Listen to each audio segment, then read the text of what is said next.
પાત્ર જે છે જેની પર બહુ ઓછા લોકોનું ધ્યાન ગયું છે એવા પાત્ર જેને આપણે લક્ષ્મણની પત્ની તરીકે ઓળખે છે એવા પાત્ર પર આપણે આજે આ કવિ બોટાદકરે બહુ સુંદર કવિતા લખી છે।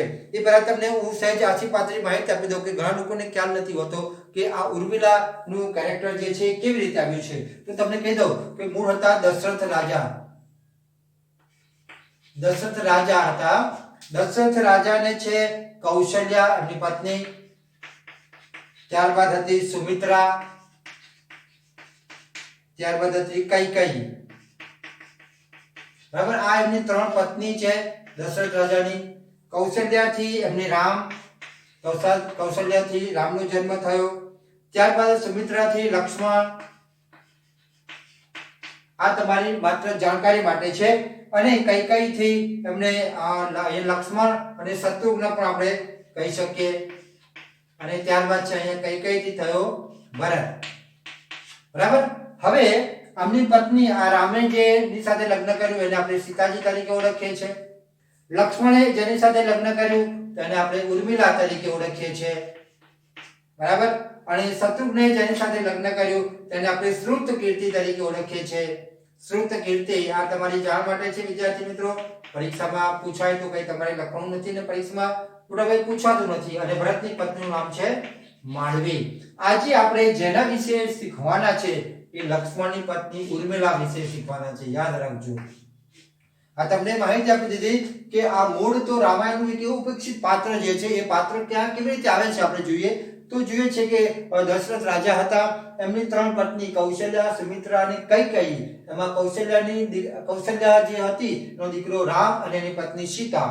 સુમિત્રા જે છે એને બે દીકરા હતા લક્ષ્મણ અને શત્રુઘ્ન। એમાં લક્ષ્મણની પત્ની નામ ઉર્મિલા અને શત્રુઘ્નની પત્ની નામ શ્રુતકીર્તિ। અને કૈકેયી છે એનો દીકરો ભરત અને એની પત્નીનું નામ માંડવી। તો આજે આપણે જે ચર્ચા કરવાના છે ખાસ અગત્યની જે છે એ છે ઉર્મિલા। અને ઉર્મિલા એ કોણ છે? લક્ષ્મણની પત્ની છે। તો આ ઉર્મિલા વિશે ગુજરાતીની અંદર બહુ ઓછું લખાયું છે। આમ જોવા જઈએ તો કવિ બોટાદકરે જ આ કવિતા લખી છે, પણ હિન્દુ આપણે મોટાભાગે હિન્દી સાહિત્યની અંદર જોવા જઈએ તો હિન્દીના બહુ મોટા ખ્યાતનામ કવિ મૈથિલી ગુપ્તે સાંકેત નામનો કાવ્ય સંગ્રહ લખ્યો છે અને તેની અંદર એમણે ઉર્મિલાના પાત્રની વાત કરી છે। બરાબર, તો આમ જોવા જઈએ તો અહીં આ ઉર્મિલા જે છે એ મુખ્ય પાત્ર છે। આ કાવ્યની અંદર જોવા જઈએ તો વિદ્યાર્થી મિત્રો તો ઉર્મિલા નામનું જે પાત્ર છે એ અહીંયા મુખ્ય પાત્ર છે અને એ ઉર્મિલાના પાત્રની આજુબાજુ આખી કથા વણાયેલી છે। તો એ પહેલા આપણે સૌપ્રથમ કવિ પરિચય પ્રાપ્ત કરીએ। ગૃહ અને સમાજ ગ્રામ જીવનને કવિતાનો વિષય બનાવનાર કવિ દામોદર કુશળદાસ બોટાદકરનો જન્મ સૌરાષ્ટ્રના બોટાદમાં થયો હતો। વિદ્યાર્થી મિત્રો યાદ રાખજો, અહીંયા એમનો જન્મ બોટાદમાં થયો છે એટલે કવિએ પોતાનું નામ બોટાદકર રાખ્યું છે। બોટાદકર, એક પાસે પ્રશ્ન પૂછાય કે કવિ બોટાદકરનું આખું નામ લખો તો તમારે યાદ રાખવાનું છે કવિ દામોદર કુશળદાસ બોટાદકર। બોટાદકર એ બોટાદ ગામના હોવાથી એમણે એની સરનેમ બનાવી છે, ખાસ યાદ રાખજો। તેમણે માત્ર 6 ધોરણ સુધીનો અભ્યાસ કરેલો અને આ કવિ સંસ્કૃત ભાષા સાહિત્યના પણ ઘણા સારા અભ્યાસી હતા। તેમણે મુખ્યત્વે સ્તોત્રસ્ત્વિની, નિર્ઝરણી, રાસ તરંગિણી અને શૈવાલિની નામનો કાવ્ય સંગ્રહો લખેલા છે અને આનો સાહિત્ય પ્રકાર છે ખંડ કાવ્ય। એ પહેલા તમને હું કહી દઉં કે કવિ બોટાદકરે એક બહુ સરસ કવિતા લખી છે, તમને આપ સૌને યાદ હશે અને આપણે બધાએ એ પંક્તિથી નિબંધ પણ પૂછાય છે, તમે શરૂઆત પહેલાથી કરો છો કે માં વિશેની બહુ સરસ પંક્તિ લખી છે। આખું સરસ કવિતા જે છે જનનીની જોડ સખી નહીં જડે રેલો, બહુ સુંદર કવિતા છે। આપણે એની ફરી ક્યારેક ચર્ચા કરીશું, પણ ખરેખર કવિ બોટાદકરે એ જે જનની માં વિશેની જે કવિતા લખી છે એ ગંગાના નીર તો વધે ઘટે પણ માનો પ્રેમ ક્યારે વધતો ઘટતો રહેતો નથી। માનો પ્રેમ એક સરખો વહે છે। બહુ સરસ કવિતા, મજાની કવિતા છે। આપણે એની ફરી ક્યારેક ચર્ચા કરીશું, પણ અત્યારે આપણે જે ચર્ચા કરી રહ્યા છે એ ઉર્મિલાનું, રામાયણનું કેવું પાત્ર જે છે, મહત્વનું પાત્ર જે છે। આપણે અત્યારે એવું લાગે કે આ કવિતામાં જોઈશું તો આપણે એવું લાગશે કે સીતા માતાજી કરતા પણ સૌથી વધારે જો બલિદાન આપ્યું હોય તો એ ઉર્મિલાએ આપ્યું છે। અને આનું સાહિત્ય પ્રકાર છે ખંડ કાવ્ય। ખંડ કાવ્ય એટલે એક પોતાના જીવનનો એક નાનો ભાગ, મહાકાવ્ય એટલે આખું જીવન કથા હોય છે। આમાં તમે જોઈ શકો પણ ખંડકાવ્ય એટલે જીવનનો એક એવો પ્રસંગ, મહત્વનો પ્રસંગ, એ મહત્વના પ્રસંગને લઈ અને કવિ દામોદકર કુશાલદાસ બોટાદકરે બહુ સુંદર કવિતા લખી છે. તમને ફરી યાદ દેવડાવી દઉં વિદ્યાર્થી મિત્રો કે કવિ બોટાદકરનું પૂરું નામ લખો, એવો પ્રશ્ન પૂછાય એક વાક્યનો તો તમારે યાદ રાખવાનું છે કવિ દામોદર કુશાલદાસ બોટાદકર. હવે આ જે કવિતા જે છે છંદોબદ્ધ છે, કવિતા જે છે છંદોબદ્ધ છે અને મહત્વના જે છંદો જે છે એ 3 જે છંદો છે કાવ્યમાં, એમાં મંદાક્રાંતા, અનુષ્ટુપ અને શાર્દૂલ વિક્રીડિત, આ 3 છંદોની અંદર આ કાવ્ય લખાયેલું છે. તો મંદાક્રાંતા છંદમાં જોઈએ તો પહેલા એનો રાગ અક્રો મંદ મંદ મંદ ગતિએ વાય છે. આપણે પછી કાવ્યના અંતની અંદર આપણી જ શાળાની અંદર ઉચ્ચ પ્રાથમિક વિભાગની અંદર શિક્ષિકા તરીકે ફરજ બજાવતા શ્રીમતી મેઘાવીબેને બહુ સુંદર આ કવિતાને છંદોબદ્ધ ગાય છે. એ હું આ વિડીયોની સાથે મર્જ કરવાનો છું. એ કવિતા આપણે આ વિડીયો પૂરો થશે એટલે તરત જ આપણે એ વિડીયો તમે સાંભળી શકશો. બરાબર, બહુ સરસ શ્રીમતી મેઘાવીબેને છંદોબદ્ધ આ કવિતાને ગાઈને બતાવી છે. હવે આપણે કાવ્યની અંદર જોઈએ તો સૌપ્રથમ મંદાક્રાંતા છંદની અંદર છે અને એક વસ્તુ તમને ફરી યાદ દેવડાવી દો વિદ્યાર્થી મિત્રો કે પરીક્ષામાં પૂછાય કે ઉર્મિલા કાવ્યની અંદર કેટલા છંદનો ઉપયોગ થાય છે તો તમારે યાદ રાખવાનું છે મંદાક્રાંતા છંદ, અનુષ્ટુપ છંદ અને શાર્દૂલ વિક્રીડિત છંદ. આ કાવ્ય કેવું છે તો છંદોબદ્ધ રચના છે અને એનો સાહિત્ય પ્રકાર કયો છે તો કહી શકાય કે ખંડકાવ્ય. કોઈ પણ રીતે પ્રશ્ન પૂછાય આપણને યાદ રહેવો જોઈએ કે ઉર્મિલા કાવ્યના સર્જકનું નામ લખો તો તમને ખબર હોવી જોઈએ કવિ બોટાદકર. અથવા એવું પૂછાય કે ઉર્મિલા આ જે કાવ્ય છે એનો સાહિત્ય પ્રકાર લખો તો કહી શકાય ખંડકાવ્ય. અથવા એવું પૂછાય કે કવિ બોટાદકરે આપના પાઠ્યપુસ્તકમાં કયું ખંડકાવ્ય લખ્યું છે તો ઉર્મિલા. આમ કોઈ પણ રીતે પ્રશ્ન પૂછી શકાય, તમને જવાબ વિદ્યાર્થી મિત્રો આવડવો જોઈએ. એટલે આપણે જ્યારે પણ હું કોઈ કવિતા કે પાઠ ચલાવું છું ત્યારે આ 3 બાબતો તો ખાસ લખું છું. એક તો પાઠનું નામ, બરાબર, ત્યાર પછી સર્જકનું નામ અને ત્યારબાદ સાહિત્ય પ્રકાર, જેથી તમે જુઓ તો તમને યાદ રહે અને આપણને પૂરેપૂરા માર્ક્સ જે છે એ મળી જાય. હવે આપણે કાવ્યની શરૂઆત કરે છે મંદાક્રાંતા છંદની અંદર 4 લીટીમાં કવિએ બહુ સરસ વર્ણન કર્યું છે. આપણે સાંભળીએ. જુઓ, શોકાવેશે હૃદય ભરતી કંપતી ભીતિઓથી ને ચિંતાથી જ્વલિત બનતી સભ્રમ વ્યગ્ર થાતી વારે વારે સ્વર સમજવા દૂર કઈ કાન દેતી ઊભી બાળા વિવશ બનીને બારીએ ભાવ ઋષિ. તો તમે અહીંયા જોઈ શકો છો કે રામાયણના એક ભાગ પર આધારિત આ કાવ્ય લખ્યું છે અને શરૂઆતની અંદર આ કવિતાનો ભાવ જે છે શોકનો છે. કવિએ બહુ સરસ કીધું છે. જો શોકાવેશે હૃદય ભરતી, હૃદયમાં એટલો બધો શોક છે, હૃદય ભરતી કંપથી ભીતિઓ, ભીતિઓ એટલે ડર, ડર એટલે બીક. સમાનાર્થી શબ્દ વિદ્યાર્થી મિત્રો પરીક્ષામાં પૂછાય છે, યાદ રાખજો. ભીતિ એટલે ડર, ડર એટલે બીક. તો જે ઉર્મિલા જે છે એ બહુ એના દિલમાં શોક છે. હૃદય, હૃદય એટલે ઉર, હૈયું, દલડું, યાદ રાખજો સમાનાર્થી શબ્દ. તો શોકાવેશે હૃદય ભરતી કંપતી ભીતિઓથી ને ચિંતાથી જ્વલિત બનતી સબ્રહ્મ વ્યગ્ર થાતી. એના મનમાં ચિંતા છે, એને ચિંતા છે અને એ આકુળ વ્યાકુળ થઈ જાય છે. કેવી રીતે થઈ જાય છે? જો વારે વારે સ્વર સમજવા દૂર કઈ કાન દેતી, એના કાને ક્યાંક અવાજ સંભળાય છે અને કાન દેને સાંભળે છે કે એ જે અંદર જે ઘટના ઘટી રહી છે અથવા તો રૂમની અંદર જે ઘટના ઘટી રહી છે કે દૂર જે ઘટના ઘટી રહી છે એ ઘટનાની અંદર શું થઈ રહ્યું છે એટલે એ કાન દેને સ્વરથી સાંભળી રહી છે. ઊભી બાળા વિવશ, વિવશ એટલે લાચાર, યાદ રાખજો સમાધિ શબ્દ. ઊભી બાળા વિવશ લાચાર બનીને બારીએ ભાવદેશી. તો પેલી છે ઉર્મિલા જે છે એને બાળા શબ્દનું કવિએ સંબોધન કર્યું છે. એ નાની બાળા જે છે એ બાવરી થઈને વિવશ લાચાર બનીને બારી બહાર ઊભી રહી છે કે અંદર શું થઈ રહ્યું છે. અને અહીંયા મંદાક્રાંતા છંદ પૂરો થાય છે અને કવિ હવે અનુષ્ટુપ છંદની અંદર લખાણ લખે છે. સાંભળજો વિદ્યાર્થી મિત્રો. ધનુર્બાલ ગ્રહી હાથે ને વાગા વનના સજી. શું કહે છે? ધનુર્બાલ, હાથમાં ધનુર્બાલ લીધું છે. ગ્રહુ એટલે હાથમાં ધારણ કરવું, હાથ એટલે હસ્ત, કર, ભુજા, બાહુ. પાણી કહેવાય, પાણીમાં આપણે ફસવેલા પાણી છે, યાદ રાખજો. ને ભાગા વનના સજી, ભાગા એટલે આખા વસ્ત્ર જે છે અંદરથી જે અવાજ આવી રહ્યો છે અને પછી એ અનુષ્ટુપ છંદની અંદર સર્જક લખે છે કે વાગા, વાગા એટલે કપડા, કપડા કેવા પહેરે છે? વનમાં પહેરવાના. વન એટલે જંગલ, અરણ્ય અને કાનન. વિદ્યાર્થી મિત્રો ખાસ યાદ રાખજો, આ પરીક્ષામાં પૂછાય છે. વન શબ્દ તો સામાન્ય છે. વન, વન એટલે એને કહી શકાય જંગલ, જંગલ એટલે કહી શકાય અરણ્ય અને અરણ્ય એટલે કહી શકાય કાનન. કાનન શબ્દ વિદ્યાર્થી મિત્રો તમને યાદ નથી રહેતો અને પરીક્ષામાં 3 શબ્દો જે છે અરણ્ય, જંગલ, કાનન શબ્દ તમે ખાસ યાદ રાખજો. બરાબર. હા, ક્યારેક રાન નામનો પણ શબ્દ પૂછાય છે. રાન, રાન એટલે આમ જોવા જઈએ તો રાત્રિ થાય, પણ ક્યારેક ક્યારેક પૂછી શકાય તો તમને યાદ આવવું જોઈએ. પણ સૌથી વધારે અગત્યનું છે કાનન. કાનન એટલે વન, જંગલ, અરણ્ય. કારણ કે વિદ્યાર્થી મિત્રો વારે ઘડીએ ભૂલ કરતા હોય છે. કાનન એટલે શું એમ. આમ તો 3 શબ્દો આપેલા છે, પણ તમને ખાસ યાદ છે એટલા માટે કીધું.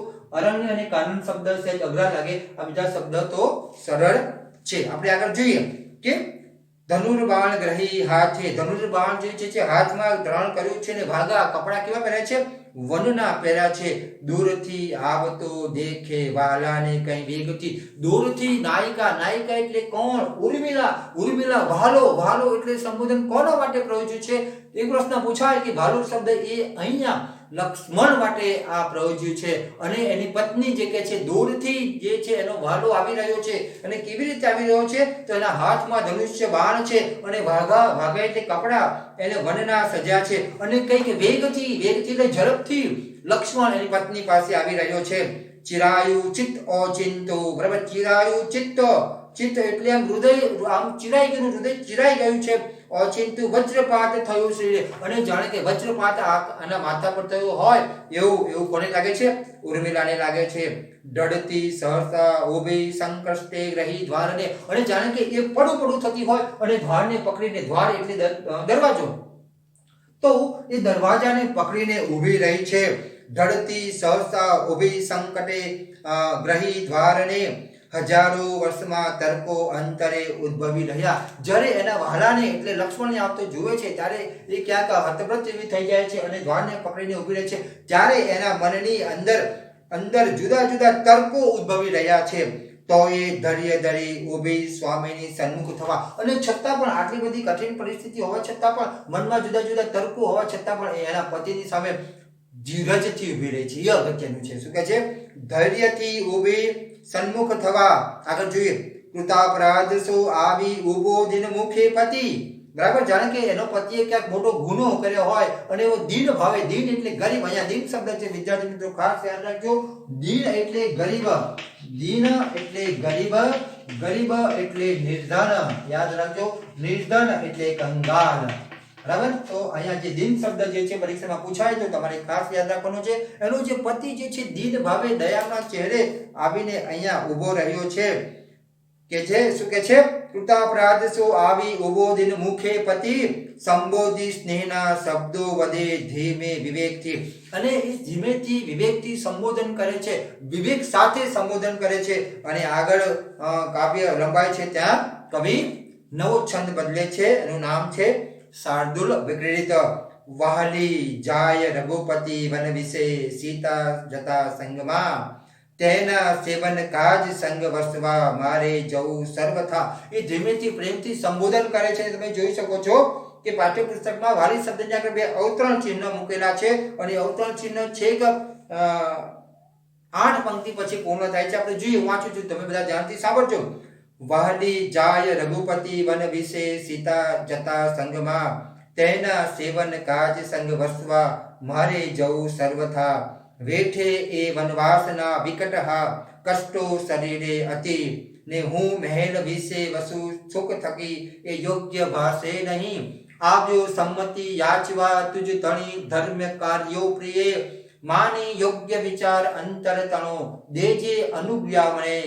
ના તારો અપરાધ આમ ત્યજવા જેવો લગારે થયો. બંધુ ધર્મ બજાવતા દઉં તને અન્યાય આજે અહો.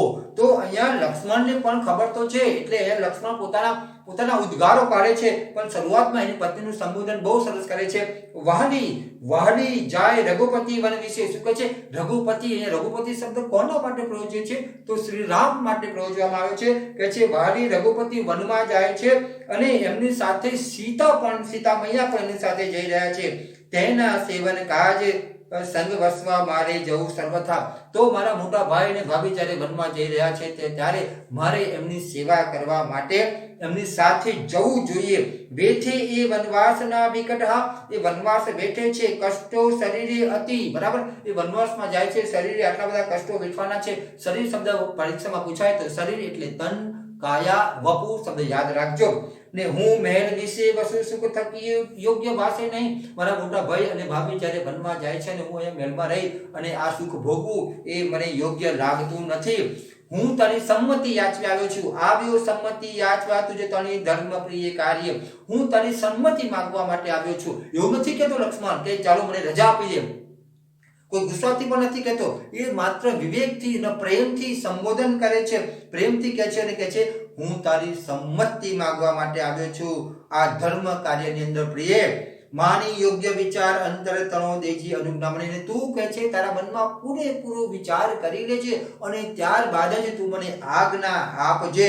બરાબર, માની યોગ્ય વિચાર અંતર તણો, તું પેલા મનમાં વિચાર કરી લેજે કે મારે જવું જોઈએ કે ન જવું જોઈએ અને પછી તું મને અનુજ્ઞા આપજે.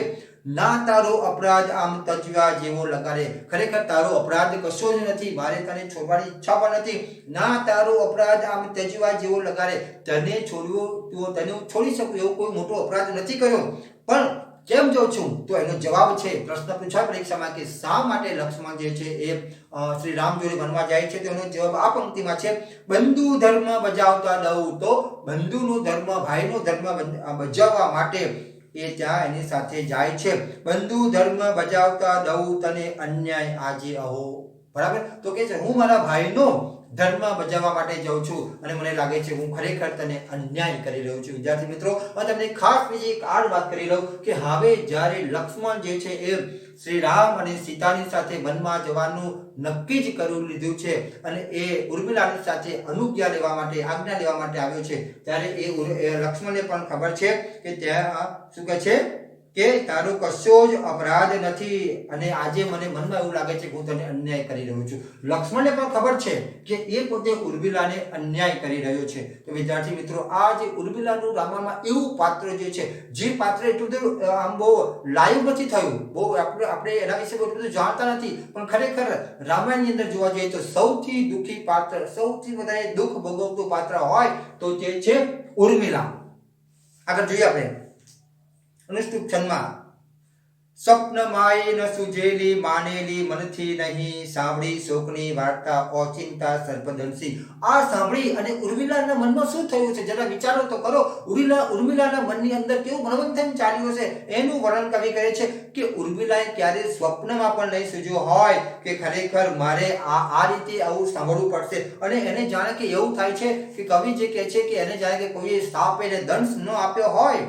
રોમ દ્વારે શરીર વેગ રક્ત વારિત્વ પામતું, આખા શરીરની અંદર જાણે રોમ દ્વાર એટલે શરીરમાં રક્ત, રક્ત એટલે લોહી, લોહી એટલે શોણિત શબ્દ યાદ રાખજો, શોણિત. બરાબર, તો રોમ દ્વારે શરીર વેગ રક્ત વારિત્વ પામતું, વારિત્વ એટલે પાણી, વારીની અંદર આપણે હંમેશા શું કરીએ છે, હસ્વઈ શબ્દ યાદ રાખજો વિદ્યાર્થી મિત્રો. વારિત્વ શબ્દ છે એમાં, વારી એટલે પાણી, બરાબર, પાણી એટલે જોડ, જોડ એટલે નીર, નીર એટલે સલીલ, સલીલ એટલે તોયર. પરીક્ષામાં આ પ્રશ્ન, આ સમાધિ શબ્દ પૂછાય તો યાદ રાખજો વિદ્યાર્થી મિત્રો. તો આપણે મૂળ વાત પર આવી જઈએ કે જાણે કે એના શરીરમાં હવે અત્યારે કોઈ રક્ત નથી વહી રહ્યું, શું વહી રહ્યું છે? એક માત્ર પાણી. કવિ કહે છે આગળ, રોમ દ્વારે સદયુ વેગ રક્ત વારિત્વ પામતું, ફાટ્યા ચિત્ત અને ચક્ષુ ભાનના દેહનું રહ્યું. એની આંખો ફાટી ગઈ છે, આવા સમાચાર સાંભળીને એની આંખો ફાટી ગઈ છે અને એના પોતાના દેહનું પણ ભાન નથી રહ્યું. વિદ્યાર્થી મિત્રો, ખરેખર આવું જ્યારે કોઈ નવોડા હોય, નવી પત્ની આવી હોય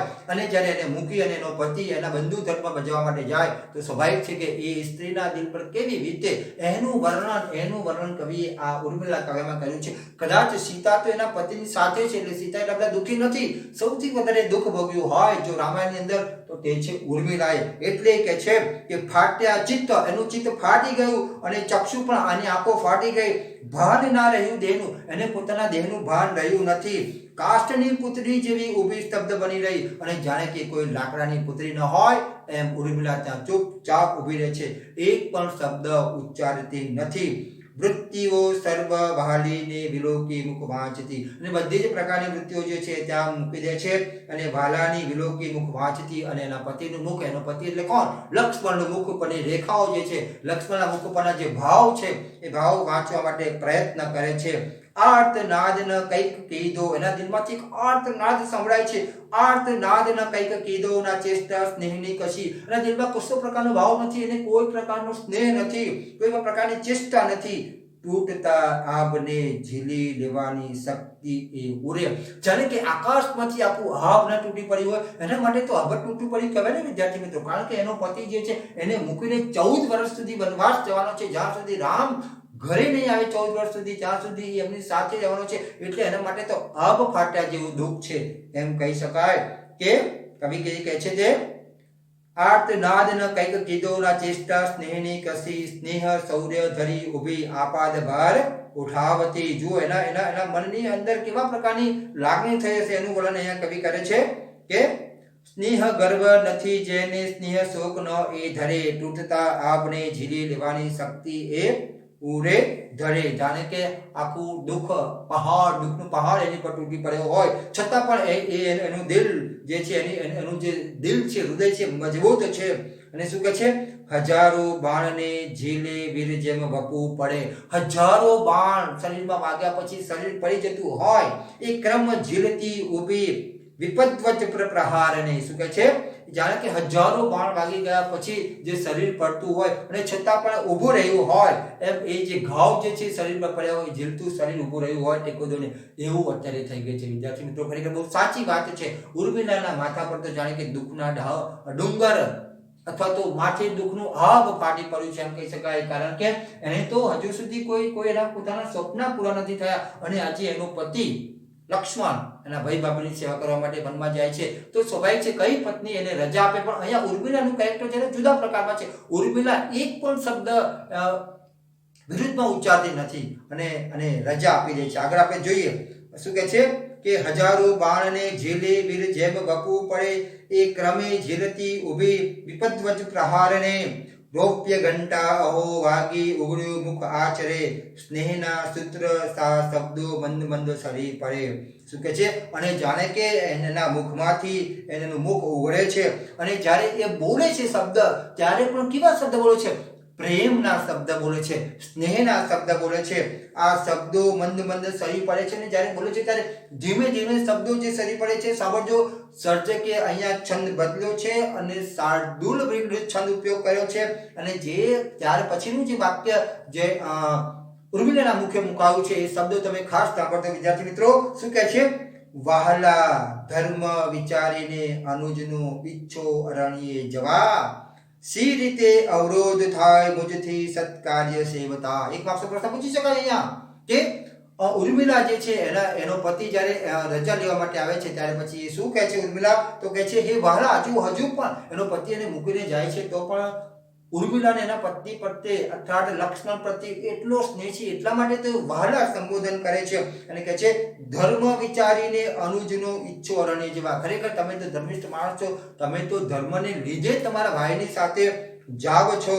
સી રીતે અવરોધ, અને આ તમારા ધર્મ કાર્યમાં હું કોણ અવરોધ નાખનાર, હું કોણ વચ્ચે વિઘ્ન પડાવનાર, હું વચ્ચે કેમ આડકરી રૂપ પડું? એટલે કહે છે તમે જ્યારે ધર્મનું કામ કરવા માટે જાઓ છો ત્યારે હું તમારી સામે અવરોધ થાય એવું હું ઈચ્છતી નથી. અને આ તો એક પ્રકારનું સત્કાર્ય છે ને, અને આ સત્કાર્યમાં હું અવરોધરૂપ બનવા માંગતી નથી.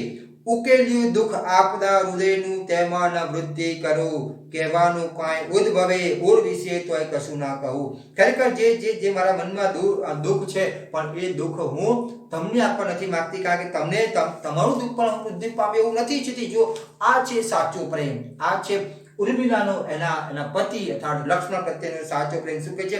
ઉકેલ્યું દુઃખ આપના હૃદયનું તેમાં વૃદ્ધિ કરું. તમારું મનમાં જે દુઃખ છે તો તમે ઉકેલી દીધું, પણ હું હવે એમાં વૃદ્ધિ કરવા માંગતી નથી. કારણ કે જો ઉર્મિલાએ ના કહ્યું હોત તો શું થાય? આખી પરિસ્થિતિ જુદી હોત, બરાબર કે નહીં? પણ ઉર્મિલા એના પતિના સત્કાર્યની અંદર વિઘ્ન નાખતી નથી, બલકે એને સપોર્ટ કરે છે, બલકે એને જવાની પ્રેમ સાથે સહસ્નેહ વાંકું મોડું નથી કરતી, સહસ્નેહ એને રજા આપે છે અને કહે છે કહેવાનું કાંઈ ઉદ્ભવે ઉર વિશે તોય કશું ના કહું. મને કદાચ તમારા પ્રત્યે ક્યાંક બોલવાની ઈચ્છા થાય તો પણ હું મારા દિલથી કંઈ કહેવા માંગતી નથી. આગળ કહે છે કે ને સંગે વસવા તનો હઠ કરી ના કષ્ટ આપું વધુ. અને હું અને ઉર્મિલા કહે છે હું પણ એવું નથી ઈચ્છતી કે મારે તમારી સાથે આવવું, અને હું જો માનો કે તમારી સાથે આવું તો તમને જ કષ્ટ થાય, કારણ કે તમારા જે કાર્ય જે છે કાર્યમાં વિઘ્ન પડે, કારણ કે તમે તમારા ભાઈ ભાભીની સેવા કરવા માટે જાઓ છો, અને જો હું તમારી સાથે આવું તો એ કાર્યમાં વિઘ્ન પડે એવું પણ હું નથી ઈચ્છતી.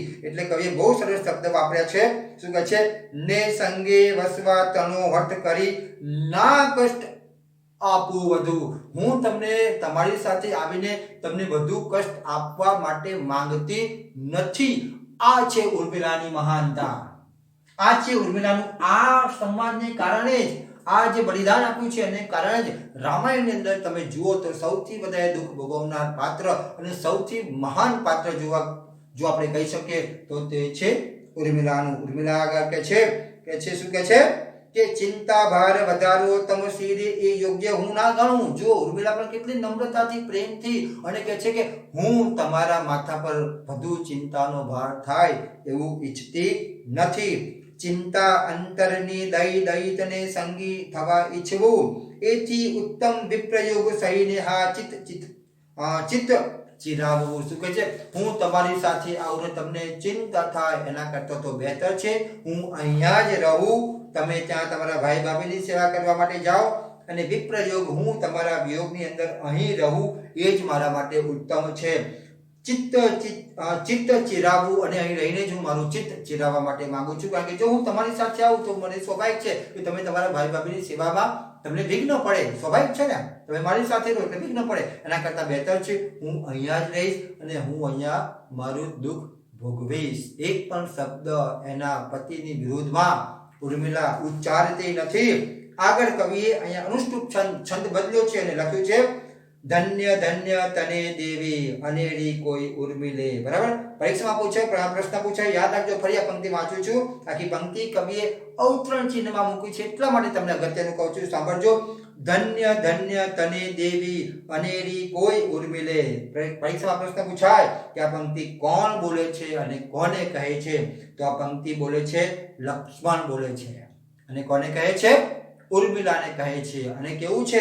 હે દેવી તું ધન્ય છે.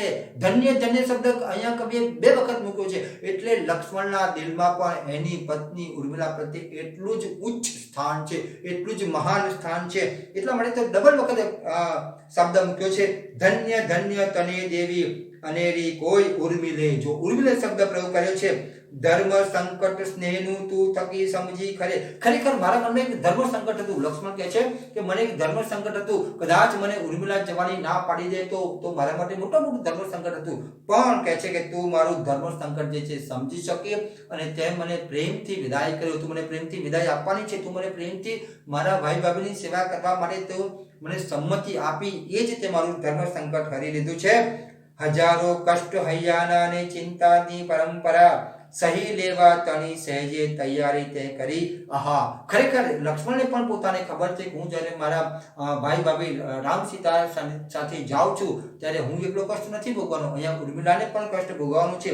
એટલે કહે છે કે મારા કરતા તો હજારો કષ્ટો કોણ ભોગવવાનું છે?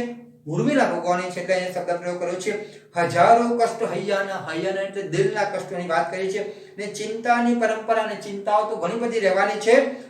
સહી લેવા તણી સહેજે તૈયારી તે કરી. હા, ખરેખર આ જે બધી ચિંતાઓ આવવાની છે, આ બધા કષ્ટો આવવાના છે, એ કષ્ટો અને ચિંતાઓ સહન કરવાની જે તૈયારી બતાવી છે એ જ અતિ ઉત્તમ છે. ચિત્તને ચીરતા ભૂંડા વિલાપો નહીં તે કર્યા. ખરેખર મને એવું હતું કે તું કદાચ વિલાપ કરીશ, તું કદાચ રડીશ. વિલાપ કરવું એટલે રડવું, પણ તેવું કશું નથી કર્યું, અને એ જ મારા માટે મોટા મોટી ગિફ્ટ કે મોટા મોટી ભેટ છે. આગળ જોઈએ આપણે. સંસાર સેવકોથી તું કોઈ જુદી સુરાત્મજા. શું કે છે? સુરાત્મજા. સુર એટલે દેવ. તો કે તું ખરેખર આ સંસારની નથી, તું તો કોઈ એવા સુરની પુત્રી છે, તું કોઈ દેવની પુત્રી છે. ખરેખર આવું કામ કોણ કરી શકે? દેવી પુત્રી જ કરી શકે. એટલા માટે સર્જકે આ શબ્દ પ્રયોગ કર્યો છે સુરાત્મજા. સુર એટલે દેવ, બરાબર, અસુર એટલે દાનવ. તો તું ખરેખર કોઈ તારા મનની અંદર કોઈ દેવી પુત્રી છે અથવા દેવનું આત્મા છે, એટલા માટે તું આટલું બધું ત્યાગ કરવા માટે તૈયાર થઈ છે. આ શબ્દ કોણ બોલે છે? લક્ષ્મણ બોલે છે. કોના માટે બોલે છે? પોતાની ધર્મપત્ની ઉર્મિલા માટે બોલે છે. આપણે આગળ જોઈએ. કર્તવ્ય પાડવા કેરો હર્ષ તું હણી નાખશે, વનવાસ વિશે વિઘ્નો હા અતર્કિત પાપ છે અથવા આવે સંગે હટ બુરો બતાવશે. મને તો મનમાં એવું હતું કે કદાચ તું મને ના પાડી જાય, તું મને એવું કહી શકે તમારે તમારું કર્તવ્ય આ નથી, તમારું કર્તવ્ય મારી સાથે રહેવાનું છે. કદાચ તું મને વનમાં જવાની ના પણ પાડી દે, કદાચ તું એવું કે ના જો રામની સાથે સીતા આવે છે તો તમારી સાથે હું કેમ ના આવી શકું. કદાચ આ બધું કલ્પના કોણ કરે છે? લક્ષ્મણ કરે છે. હકીકતમાં આવી કોઈ ઘટના બની નથી, પણ જ્યારે લક્ષ્મણ મનમાં આવું વિચારે છે એટલે લક્ષ્મણ પણ અહીંયા મનમાં એવું વિચારે છે કે ઉર્મિલા મને આવું કે એમ, પણ ઉર્મિલા એક પણ શબ્દ બોલતી નથી અને સ્નેહ સાથે પ્રેમ સાથે લક્ષ્મણને એના ભાઈ ભાભી રામ સીતાની સેવા કરવા માટે આજ્ઞા આપે છે. શું કહે છે? અથવા આવા સંગી હટ બુરો બતાવશે, સીતાનો દાખલો લેવાતું અવસ્થા ઊભી થશે. મને એવું લક્ષ્મણ કહે છે કે કદાચ જો સીતારામની સાથે જાય છે તો તું એવી પણ હટ પકડી લઈ શકે ને કે હું પણ તમારી સાથે આવું. હતી એ અંતરે ભીતિ ઉપાયો સૂચતા નહીં. લક્ષ્મણ કહે છે કે મારા દિલમાં ડર હતો, એ ભીતિ હતી કે કદાચ તું આવું બધું કહે તો હું તને શું જવાબ આપી શકું. એમ એ મનમાં અંતરમાં ભીતિ, ડર હતી, બીક હતી. પરંતુ દિવ્ય કો દેવી સિદ્ધિ તું સર્વથા થાય. પણ ખરેખર ઉર્મિલા તારો જવાબ સાંભળીને તું કોઈ દિવાત્મા છે, તું દેવી સાબિત થઈ એમ લક્ષ્મણ પોતે પણ સ્વીકારે છે. એના મુખે કહે છે કે પરંતુ દિવ્ય કો દેવી સિદ્ધિ તું સર્વથા થઈ, સ્વાર્થને પોષવા તારે અંતરે વાસના નથી, સ્નેહીના ચિત્તને શોભે એવી તે શાંતિ સાચવી છે. કવિ જે કહે છે અને લક્ષ્મણ જે કહે છે કે ખરેખર તે અત્યારે અહીંયા તારો પોતાનો સ્વાર્થ જોયો નથી અને સ્નેહીને ચિત્તને શોભે, એક પ્રેમાળ વ્યક્તિને શોભે એ રીતે તે આરામથી શાંત પોતાનું મન શાંત રાખ્યું છે. કોઈ પણ પ્રકારનું પોતાના મનને ઉદ્વેગ નથી થવા દીધો, પોતાના મનને દુઃખી નથી થવા દીધું, પોતે કઈ ગુસ્સો નથી કર્યો અને શાંત ચિત્તે તું અત્યારે જે છે એ ખરેખર મારા માટે ધન્યની ક્ષણ છે. એટલા માટે આપણે જોઈએ છે ને કે આ ધન્ય શબ્દ અનુષ્ટુપ છંદની અંદર જુઓ તો સૌથી પહેલા ધન્ય શબ્દ કવિએ પ્રયોજ્ય છે અને એ અહીંયા અત્યારે આપણને ઉચિત લાગે છે કે સ્નેહના ચિત્તને શોભે એવી તે શાંતિ સાચવી. શું કહે છે? ખરેખર એક પ્રેમાળ વ્યક્તિને શોભે એવી તે શાંતિ સાચવી છે. આગળ હવે મંદાક્રાંતા છંદમાં સર્જક લખે છે, સાંભળજો. સંગે રહેવું નિજ હૃદયનો ભાર ઉતારવાને ને ભાલાને કુશળ નિરખી અંતરે રાચવાને, એ તો ભાલી અધમ ઉરનો સ્વાર્થ કે સ્નેહ ગર્વ, સ્નેહી કેરું હૃદય સમજે તે તણુ તત્વ સર્વ, ચિંતા ભૂલી હૃદય હણતી સોંપવી સ્વામી ચિત્તે, ને રક્ષાની કઠિન કૃતિમાં રોકવો સર્વ રીતે, લૂંટી લેવું વિષમ વનમાં સર્વ સ્વાતંત્ર એનું, એ વાલીને તે ઉચિત ન ગણ્યું ધન્ય હા ધૈર્ય તારું, ના શિક્ષાના કથન કથવા યુક્ત તારા સમીપે, ને આશ્વાસો પણ ઉચ્ચરવા વ્યર્થ જેવા દિશે છે, ઉત્પાતોને તુજ હૃદયોનો કંપ દેખી શકું છું, તોય તારી ધૃતિ નિરખતા સ્વચ્છતા સેવી શકું છું. તો અહીંયા જે આ જે આખું જે મંદાક્રાંતા છંદની અંદર જે 10-12 લીટીની અંદર કવિએ જે સમજાવ્યું છે બહુ ખરેખર ઉત્તમ છે. એમ શું કહેવા માંગ્યું છે કે ખરેખર એના દિલમાં જે ચિંતા જે હતી એ ચિંતાને અહીંયા દૂર થાય છે. આપણે જોઈએ કે સંગે રહેવું ની જે હૃદયનો ભાર ઉતારવાની, તને કદાચ એવું છે કે મારી સાથે રહેવું છે. ઉર એટલે દિલ, હૈયું, દરડું, બરાબર? શબ્દ પરીક્ષામાં પૂછાય તો યાદ રાખજો. ને બાલાનો કુશળ નિરખી અંતરે રાચવાનો, એના પતિને વાલો જે કહે છે તમે કુશળ રહેજો એમ. એ તો વાલી, જો વાલો અને વાલી શબ્દ પ્રયોગ છે યાદ રાખજો. અધમ ઉરનો સ્વાર્થ કે સ્નેહ ગર્વ, સ્નેહી કેરું હૃદય સમજે તે તણુ તત્વ સર્વ. શું કહે છે કે હૃદયની પરેશાની કરતા પોતાના સ્વામી જે છે, સ્વામી એટલે કોણ છે અહીંયા?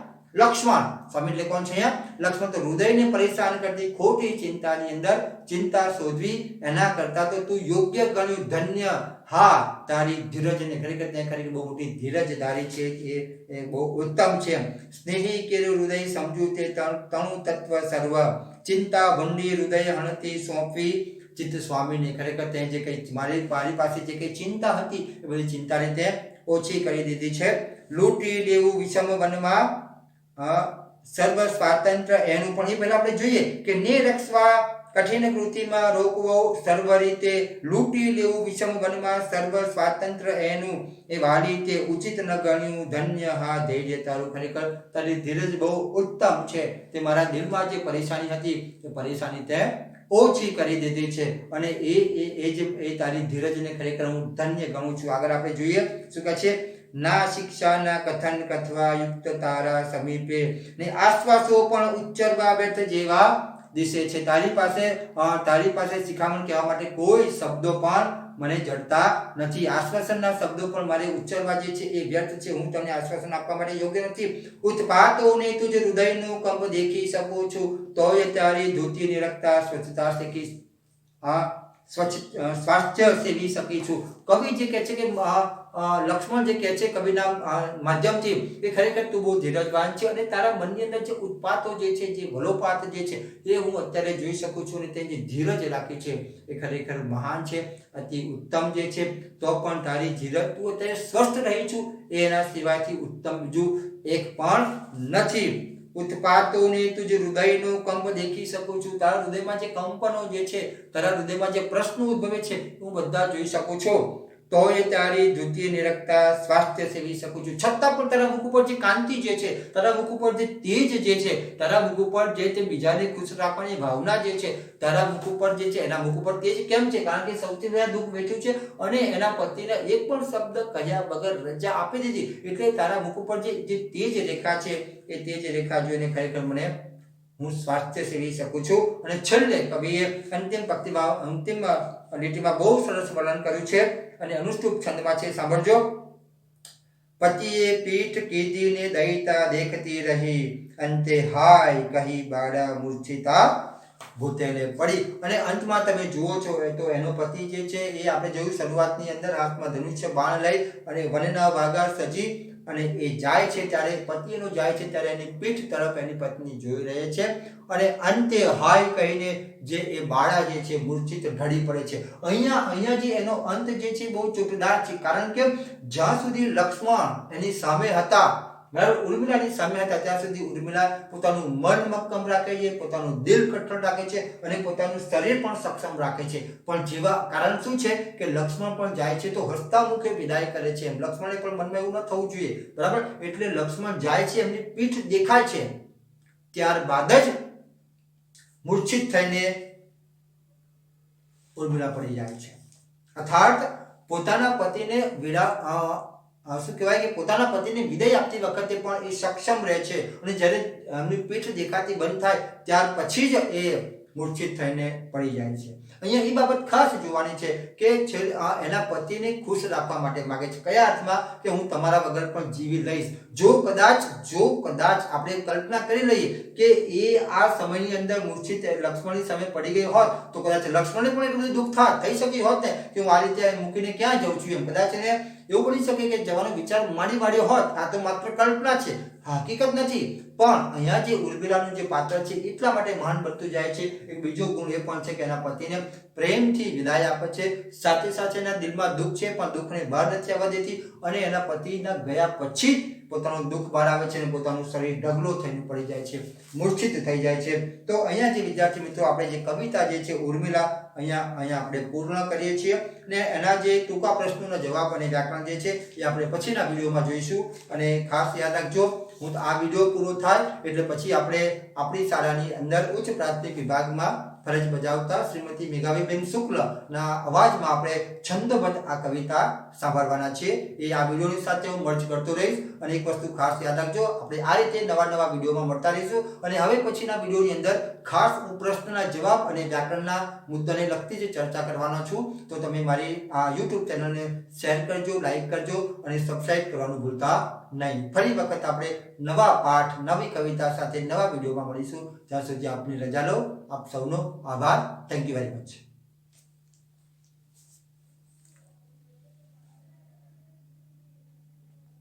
કેમ છો વિદ્યાર્થી મિત્રો?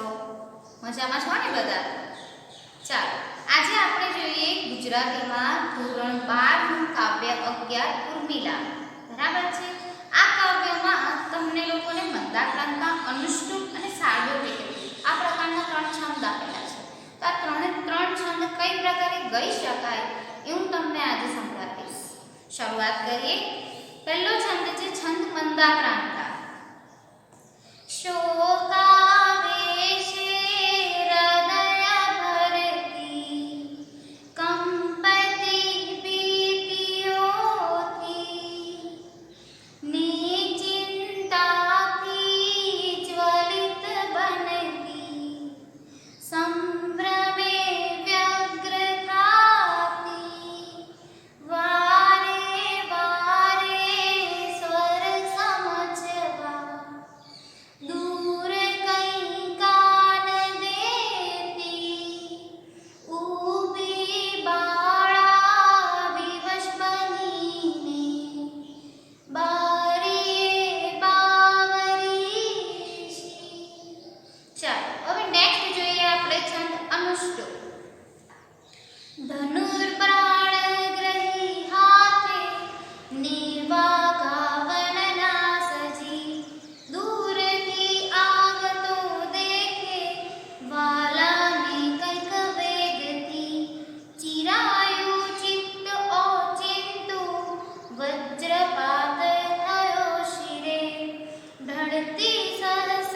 છંદ શાર્દુલ વિક્રીડિત. વાલી જાય રઘુપતિ વન વિશે, સીતા જતા સંગમાં, તેના સેવન કાજ સંગ વસવા, મારે જવું સર્વથા. વેઠે એ વનવાસના વિકટહા, કષ્ટો શરીરે અતિ, નેહું મેળવીશે વસુ સુખ થકી, એ યોગ્ય બાસે નહીં. આવ્યો સંમતિ યાચવા તુજ તણી, ધર્મ કાર્યે પ્રિયે, માની યોગ્ય વિચાર અંતર તણુ, દેજે અનુજ્ઞા મને. ના તારો અપરાધ આમ ત્યજવા, જીવો લગારે કરો, બંધુ ધર્મ બજાવતા દઉં તને, અન્યાય આજે. ચાલો હવે પછીનો છંદ છે છંદ અનુષ્ટુપ, જે આપણે આગળ જોઈ ગયા તે મુજબ. સ્વપ્નમાં ન સૂઝેલી, માનેલી મનથી નહીં, સાંભળે શોકની વાર્તા, ઓચિંતા સર્પદંશસી, રોમ દ્વારે સરયુ વેગે, રક્તવારિત્વ પામતું, હાટ્ય ચિત્ત અને ચક્ષુ, ભાનના દેહનું રજુ, કાષ્ઠની પૂતળી જેવી, ઊભી સ્તબ્ધ બની રહી, વૃત્તિઓ સર્વ ગાલાની, વિલોકી મુખ વાંચતી, આર્તનાદ ન કંઈ કીધો, ના ચેષ્ટા સિંહની કશી, સ્નેહ શૌર્ય કરી ઊભી, આપદ ભાર ઉઠાવતી, સ્નેહ ગર્વ નથી જેને, સ્નેહ સુગન એ ધરે, તૂટતા આપને ઝીલી, લેવાની શક્તિ એ પૂરે, હજારો બાણને ઝીલે, વીર જેમ વહુ પડે, એ ક્રમે ઝીલતી ઊભી, વિપદ વજ્ર પ્રહારને, રૌપ્ય ઘંટા અહો વાગી, ઉઘડ્યું મુખ આખરે, સ્નેહના આસ શબ્દો મંદ મંદ સરી પડે, સ્નેહના સૂત્ર સા શબ્દો મંદ મંદ સરી પડે. ઓકે વિદ્યાર્થી મિત્રો, હવે નેક્સ્ટ છંદ છે છંદ શાર્દુલ વિક્રીડિત. વાલા ધર્મ વિચારીને અનુજનો, ઈચ્છો અરણ્યે જવા, શીરી તે અવરોધ થાય મુજથી, સત્કાર્યને સેવતા, ઉકેલ્યું દુઃખ આપનાર નયનું, તેમાંના વૃદ્ધિ કરું, કહેવાનું કંઈ ઉદ્ભવે ઉર વિશે, તોય કશું ના કહું. નિસંગે વસતા તણો હઠ કરી, ના કષ્ટ આપું વધુ, ચિંતા ભાર વધારવો તમ શિરે, એ યોગ્ય હું ના ગણું, ચિંતા